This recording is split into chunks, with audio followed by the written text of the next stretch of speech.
All right, let's get slideshow set up from current slide. Okay. And let's get this turned on.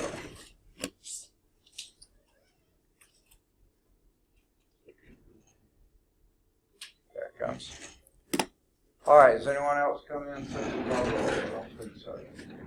Has Emmanuel made it back yet? Huh? Not yet. Okay. Hopefully he will. I saw him walking out the front door. Oh, you did? Yeah, as I was walking in. You what? I saw him walking out the front door as I was walking in. Oh, okay. Maybe he's not coming back then. I'll put a little white circle around him. Okay. Why is it? What's that? Why Yeah. is it yellow like that? Usually what that means is the bulb's getting ready to go. I wonder if anyone else has noticed that today. But that's all we got, so we got to live with it. Okay. Y'all okay with the window open, or would you rather have it closed? Good. All right. Chapter 18 is on plate tectonics. And we've been looking the last few slides on evidence for plate tectonics. We looked at evidence from the Earth's magnetic field, and now we're getting ready to do evidence from the oceans. Now, how can the oceans tell us much about the plates? Well, there's not just one, but there's several of these oceanic ridges that coincide with submarine. That doesn't mean the boat that's under there. That means beneath the ocean earthquakes. Okay? Certain oceans, specifically the Atlantic Ocean, has a ridge right down the middle of it. Okay? And they call that the Mid-Atlantic Ridge. And then that produces then a valley. And notice it almost bisects the Europe, North America, Africa, North America, Africa, South America. Almost bisects it. And you can go along and back during World War I or II, I think it was II maybe, in addition to all the other ship traffic that was going there, they had literally research vessels out there mapping this ridge, taking soundings. It goes deeper, deeper, deeper, and then suddenly started coming up less deep, then goes deeper, deeper, deeper, and then back up again. There's a ridge right in the middle of the ocean. And they detected there are earthquakes along there. There is a mountain range, maybe more than one, but at least the one here. And this was Iceland. Iceland is a volcanic chain of islands, okay? And they are where the submarine earthquakes made their way to the surface, okay? And the nation Iceland, the islands of Iceland, are all volcanic rock, still active volcanoes there. And in fact, so much geothermal energy, I think I mentioned this before, Iceland heats everybody's home on the islands with geothermal heat. They pump hot water over the hot rocks and pump it through the towns into people's homes, underneath their floors. No electricity, no fossil fuels burned, nothing used to heat the homes, just that, okay? Now maybe they have some supplementary heats and things like this, and don't know, but by and large, Iceland supplies all of their heating needs through the geothermal, okay? Large amounts of heat going. Did you find it? Yeah, I got it. All right, good deal. Thanks. Okay. Look like you got it here. Okay? Large amounts of heat escape from the crest, and they are able to measure this. In fact, in an earlier edition of the book, maybe 2 or 3 editions ago, it may have been the first one I was teaching in, they had a package of CDs, I think it was at the time, and I put in one of those, and literally they had taken a picture of the earthquake, the lava coming up, rolling up in the middle of that mid-Atlantic rift underneath the sea, and you can see that coming up, and they have the camera go down as that was making its way. Just fascinating to watch. Wasn't simulated. You were actually seeing the plates spread apart and the magma come out. Okay? Now, on the surface, it's called lava. Underneath it's magma. What is it in the bottom of the ocean? I think it's still called magma there. Okay. Don't know. All right. So that created the mid-Atlantic ridge. Okay? And that's where the plates are spreading and the magma is coming out, forming a ridge there. Okay? It has been detected, that has been measured. Okay? Now, there's also oceanic trenches. Long, narrow, and deep troughs with very steep side that run along the continents. Okay? More so this side. Okay? I don't know about Africa on this side. Not on this side of the U.S. We have a huge continental shelf that goes out. So we don't have that. In fact, I doubt if anything on either side here, that's on the back sides. Okay? It sure happens on the West Coast. I was stationed in the Navy for 3 years on the West Coast, and the soundings, as you go out, you know, and then boom, it just drops off. The bottom goes way down, and then actually comes back up. That was the trenches. On the back side of these continents, you have those trenches. Okay? Long, narrow, and deep trenches with steep sides always run parallel to the continental edges. Okay. Now, sure, that would make this appear to be plates moving apart. That's one explanation for it, so that's some evidence. What's the deal with the trenches over here, though? Why would you expect there to be trenches there? Guess what?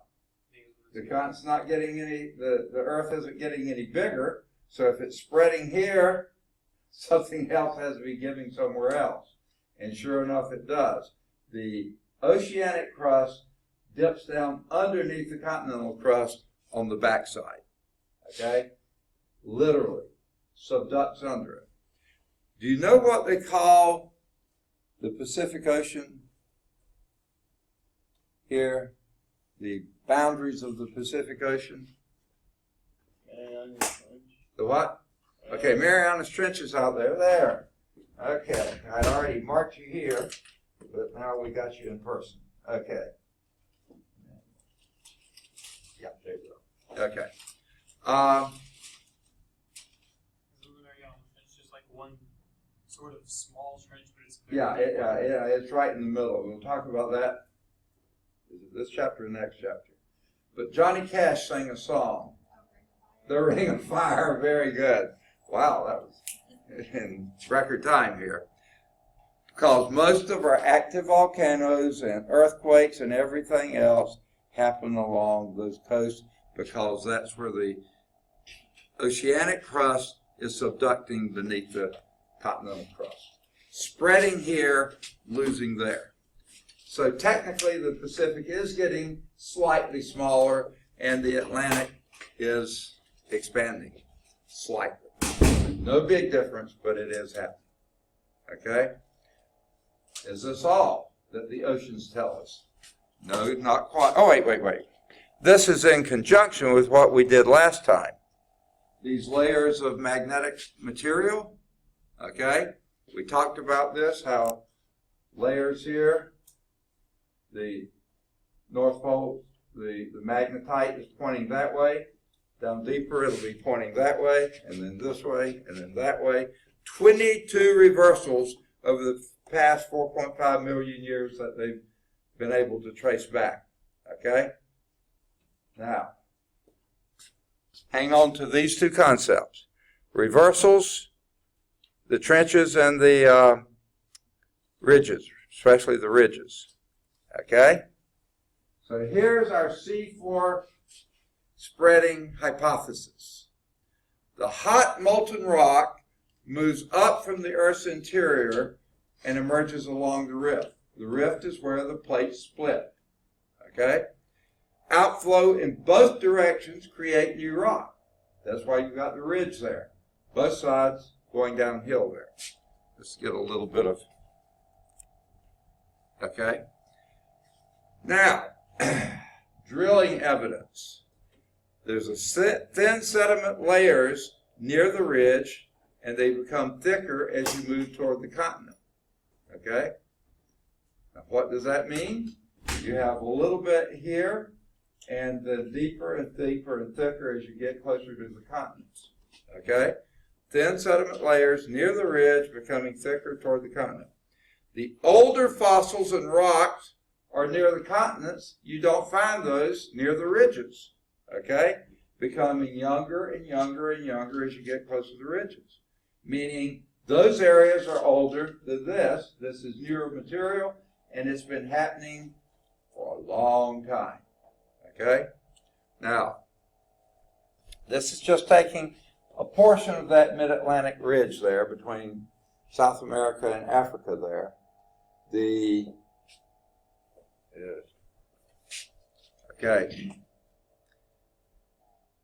parts here, the deep green in the middle, they have two greens and there's not much difference between them, especially in this yellow light. Believe in a... Nah, it's not much on that either. Okay. 0 to 5 million years old. Geologically, that's young, very young. Okay. To us, that seems like a long time. On either side of this, rocks on both sides, the fossils, the other materials that they have measured there, they're 5 to 23 million years. That's in the red band. Then in the light green band, they're 23 to 38 million years old. Then in the next green band, the one that's in between the dark in the middle and the light there, 38 to 53 million years. And in the orangey side band along here, 53 to 65 million years. And then the outer parts here, boy, really old ones, 65 to 135 million years. Whoa. So the further you get from the ridge, closer to the continents, the older and the older and the older your fossil and other evidence is. Must be new material coming out of that mid-Atlantic ridge. That sure seems like what it is. The picture showed new material is coming out of there. Okay. What's that? Yeah, that's what the second or third one we've heard since we've been back here, right? Oh, I see. Yeah, on the way over, we went right past the wreck, and coming back, fire truck passed. Almost got in one on the way back. What's that? Almost got in one on the way back. Really? What do you mean? No. Oh, We the slammed on ambulance, bridge, yeah. The fire truck and the light van, yeah. Okay. Now, magnetic seafloor spreading evidence. Okay. Think you understand the root word magnetic here. Paleo means looking back through time. Okay? The paleomagnetic patterns of the magnetic strips, remember 2 or 3 slides ago, how, pointing north, the magnetite pointing this way, then this way, then this way, then this way. 22 reversals. Okay? The paleomagnetic patterns of magnetic strips in the ocean floor and the basaltic rocks, that's the iron-rich rocks on the oceanic crust, identical magnetic reversal patterns on both sides, with fewer in the middle, more and more the deeper you go. More evidence the shifts have happened. The patterns match those found elsewhere, providing age determination. We can look at the fossils and estimate ages. we can also look at these patterns here, other places that have seen those patterns, and provide the age determination. Fairly amazing, all this that we have. Now, this is something similar to the last. I don't like this slide as much. It is showing what's going on. When it first started shifting, you got a new layer in the middle, but these should be horizontal, you know. Then that moved out, and this one, and that moved out, and that moved out. It kept moving out, and these will only show fewer reversals than these, because these were here for a very, very long time before. Okay? Hope I'm saying that. Well, maybe these show more because they're piled on top. But you see, you don't see the piling on top here because of the way they oriented that. But there's the general hypothesis. It's moving apart, newer materials in the middle, older materials further out. Okay. Any questions on those? You have the magnetic evidence, the C4 spreading evidence, and the magnetic C4 spreading evidence. Okay. Now, we've suggested this before. Let's kind of tie them back together. What was our lithosphere? Remember that definition? It was contained in the lithosphere. It makes up the lithosphere. The crust and the upper part of the mantle down to the asthenosphere. Now the Mohorovicic discontinuity is between the crust and the lithosphere and the mantle. Okay, that's up there. Below that is the asthenosphere. Anything above the asthenosphere, that's the lithosphere. Upper mantle and the crust, including the moho.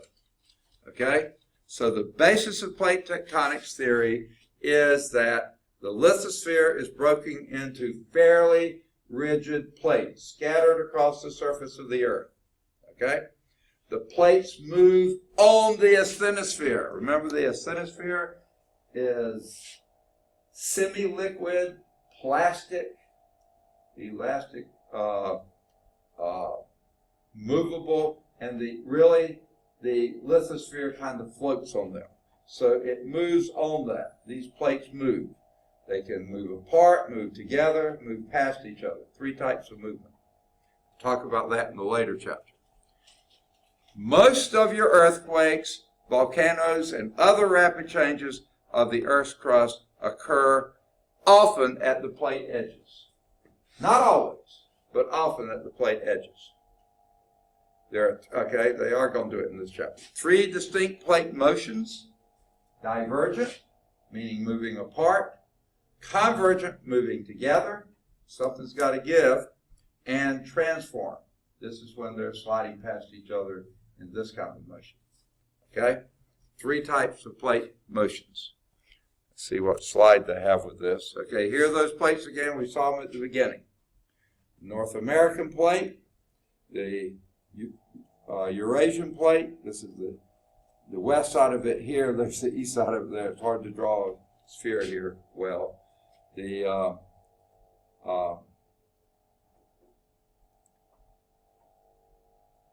Here's the South American plate. And you can't see it here. This is the African plate here. Why they colored it the same as North American, I'm not sure. This is part of the African plate. It's the other side of that. Okay? The Nazca plate, the Caribbean plate, that tiny little Juan de Fuca plate up here, the Eurasian plate again here. Now, let me just explain this. I don't know why they keep showing this.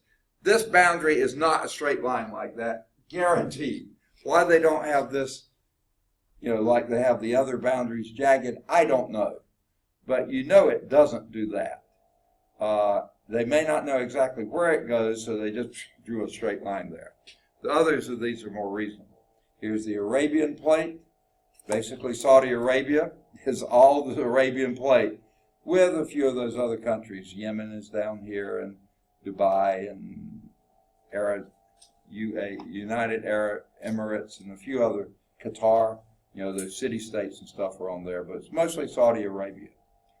Okay, it may jut up into other countries there. The Indo-Australian plate and then the Antarctic plate is at the bottom.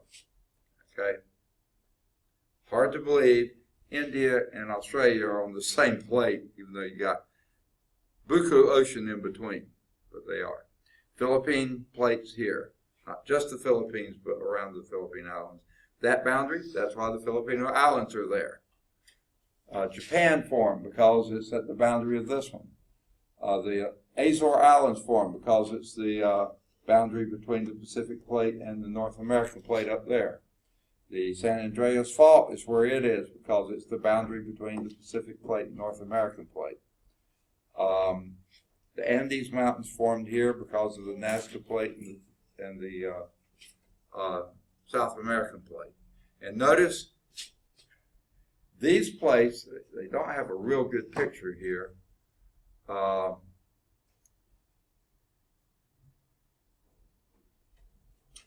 Yeah, probably would do better than this. Between the North American Plate and Eurasian Plate, this is the Mid-Atlantic Rift. There's Iceland right there. Remember that picture earlier? So this is the Mid-Atlantic Rift ridge right here. Okay? These plates are moving apart. You see that one's moving apart here. They don't have the arrow here, but it is moving. These are moving that way. Okay? Where they're moving together, converging plate boundaries. And where they're kind of sliding past each other, they don't have a real good picture of that here. That would then be your transform boundary.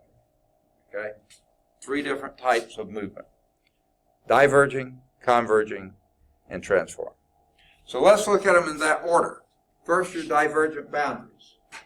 There are more than this one, but the main one is the Mid-Atlantic Ridge. Okay? Occur between 2 plates moving away from each other. Moving away. Molten material from the mantle rises to fill the fissures. The plates are moving apart, leaves a void. Liquids can move in. Rocks, solids can't move in there, but liquid can. Goes down into the mantle, brings it up, and that's why you get new material being formed there all the time. New crust zone. Only 5 million years old. Real new, okay? Often accompanied with volcanic activity. If you don't believe me that Iceland is still pretty active volcanically or seismographically, check your newspaper back. It can't be more than 2 or 3 years ago. The time flies now that I'm getting older, so maybe a little longer ago. Iceland was having eruptions of a pretty major volcano there, and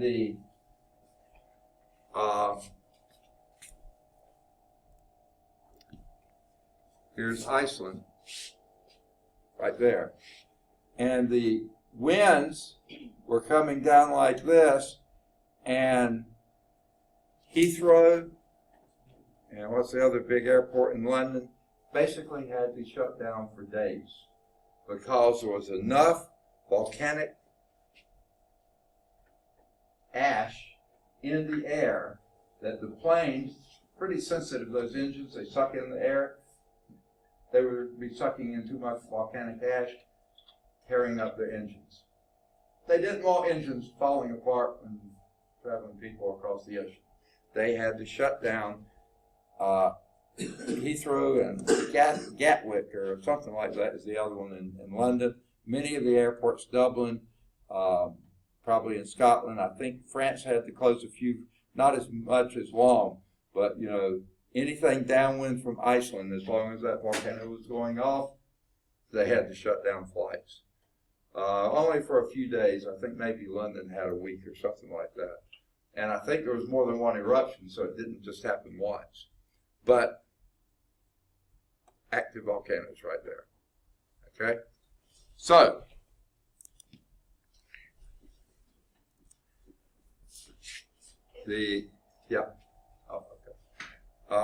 molten material from the mantle rises fill often accompanied with volcanic activity. Now, even though you can't see the volcanic activity, Terry's here. So we're missing Brittany, Kenesha, Coco, and Brianna. Okay. All right. So you have volcanic activity. Just because you can't see it doesn't mean it's not going on. Underneath the ocean, those pictures show volcanic activity under there. Now, the odds are probably if you're in a research vessel near the surface, you probably could have detected some temperature changes from that, but you wouldn't be able to see there's volcanoes going on underneath you, and there easily could have been. So here's what's happening. The plates are moving apart, diverging boundaries, moving apart. Remember, the lithosphere is the crust and the upper part of the mantle. Where these are moving apart, the lithosphere is thinner, okay?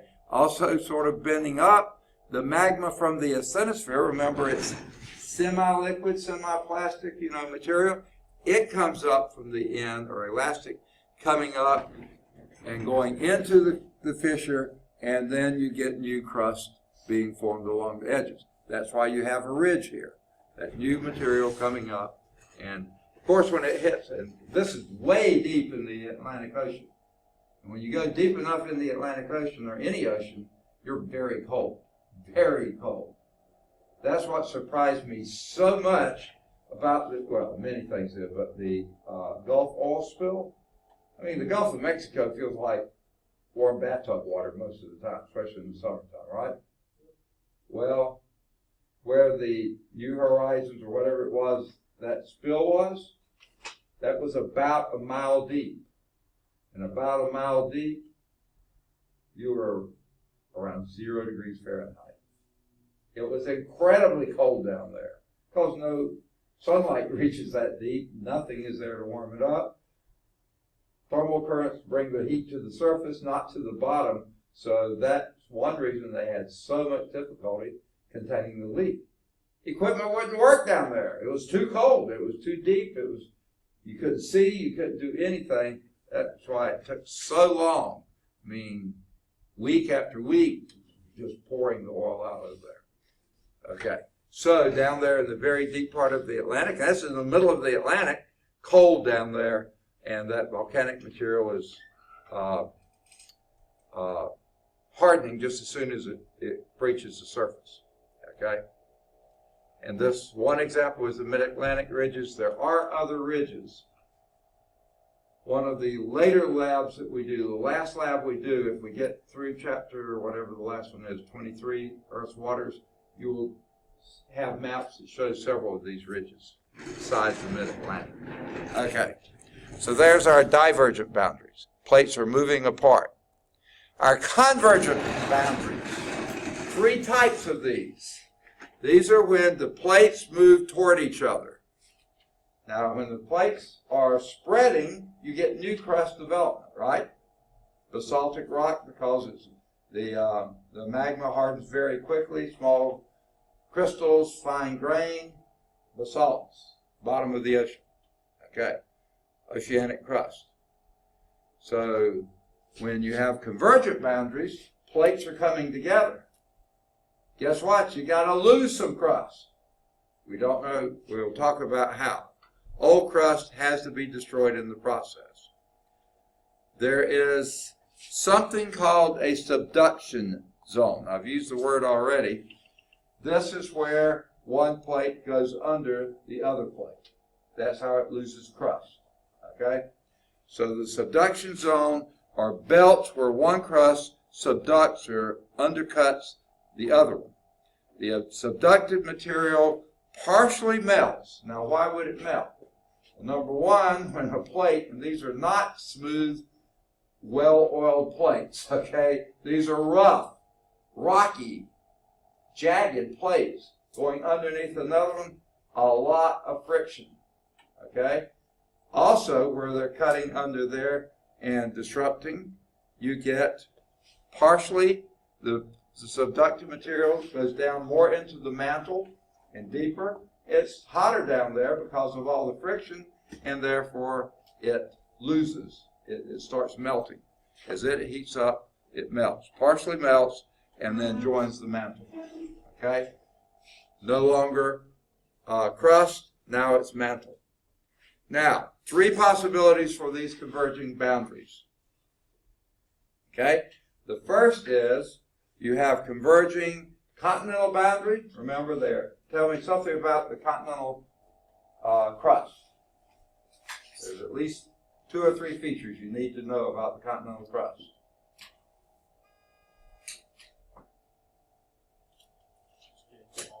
It's thicker. The continental crust is thicker than the oceanic crust usually. Another thing about it. Say again? Someone said something. It's the oldest. It's what? It's the oldest. Okay. Hard to say which is older. Is that what you said? Oldest? Okay. What you can say, we said the continental crust is thicker, the oceanic crust is thinner. But the oceanic crust is usually, I just used the term a little bit ago, basalt. High iron content. So therefore, it's denser. Okay, because of the iron. It weighs more. The continental crust is usually granite, siliceous, more silica, lighter color, lighter weight, darker color, denser weight. Okay? So those are the features about the crust. So therefore, if you have a big, thick continental crust with lightweight materials and a thin, denser oceanic crust, it's going to go where? Oceanic's going to go down, and the continental rises. Okay? So that's what you have for that. The second possibility are you have 2 oceanic crusts. Okay? Something's got to give, folks. One of them goes down, one of them rises. Okay? So you have converging oceanic plates. And then the third, 2 continental plates colliding. Neither one of them wants to go down. We'll talk about what happens there. So let's look at these 3 possibilities. First, the oceanic continental plate convergence. The oceanic plate is denser basaltic material, and it's subducted under the less dense granite-type continental shelf. So it goes like this. Okay? Now, what's the result of that? The result of it is, here's the oceanic plate going underneath the thick, lighter continental plate. And what happens then? You get a trench near the coastline. That's what I said. In the Pacific, go out of San Francisco Bay, boom, the bottom falls down. Later it comes back up. That's the oceanic trench. Okay? Where the oceanic lithosphere of the crust subducts under the continental plate there. What else happening? This is not a nice, easy process here. Okay? You have heat produced. It's rough. Earthquakes occur. Volcanic activity happens. It's creating heat as it scrubs past each other. And you get these shallow earthquakes. Now, they show one right here. Why they showed that? Here are the, I don't know why they did it here. They don't show it here, but earthquakes happening and volcanic activities happening. The volcanic activity is putting more stuff up here. The plate moving under is sort of pushing this up. What do we have along? I wish I had my globe here. Okay. What do we have along the western U.S. here? Mountain ranges. Some of these are volcanic, like you have Mount Rainier just outside of Seattle, within sight of Seattle if it's not too rainy that day. You have the Presidential Range here. You have Sierra Nevadas. You have the Rocky Mountains. All those were formed from this. Go down to South America, and what do you have? The Andes Mountains, because the Nazca Plate is subducting under, pushing up the South American Plate. The Andes Mountains there. They have volcanoes and stuff in them too. You have it going over here. The Aleutian Islands is a volcanic chain. The Japanese island chain was the famous volcano right outside Tokyo. Fuji, Mount Fuji, Fujiyama is the full name, I think. The Philippines have, Philippines are in here, but here is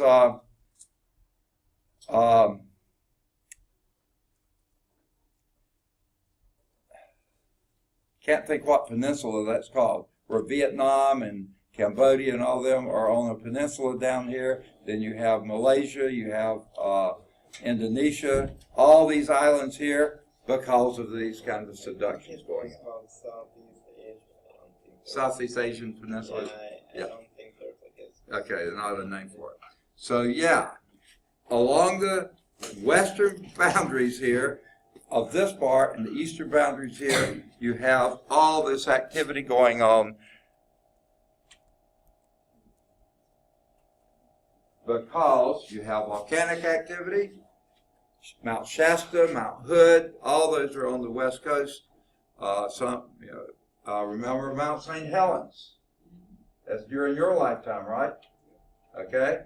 It blew, okay? It's been dormant for centuries, and suddenly it exploded. And actually, that mountain became shorter because it blew its whole top off and it went rolling down the hill. So it actually got smaller, but most of them grow when that happens. But the whole crust is lifted, okay? The continental crust is lifted because of that subduction. Okay, so it's marked by these oceanic trench, the deep-seated earthquakes, and volcanic mountains, all examples. Examples, the convergence of the South American Plate with the Nazca Plate. What mountain range was that? Andes Mountains. Very good. Okay.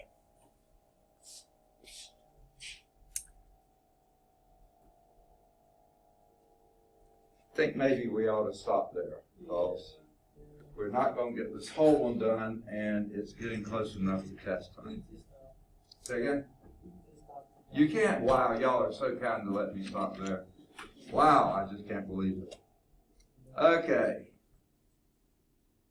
So, ocean plate convergence. There we are. We'll start with the slide right there on next Tuesday. Okay. Unfortunately, folks, we didn't quite finish the chapter. Okay? So, we will finish the chapter. Well, actually, there's a fair amount more to go. It'll probably take us half hour, 45 minutes to an hour to probably finish the chapter next time. Then we'll have the lab on the chapter. Now, guess what? I don't think we're going to be able to move any continental plates around, so it'll be a lab that's just related to something else we've done earlier. I can't remember which one it is now. I could look it up, but we'll have a lab. Won't be necessarily tied to the chapter. I think it will, too. Okay, if I remember right. Okay, we'll have the lab.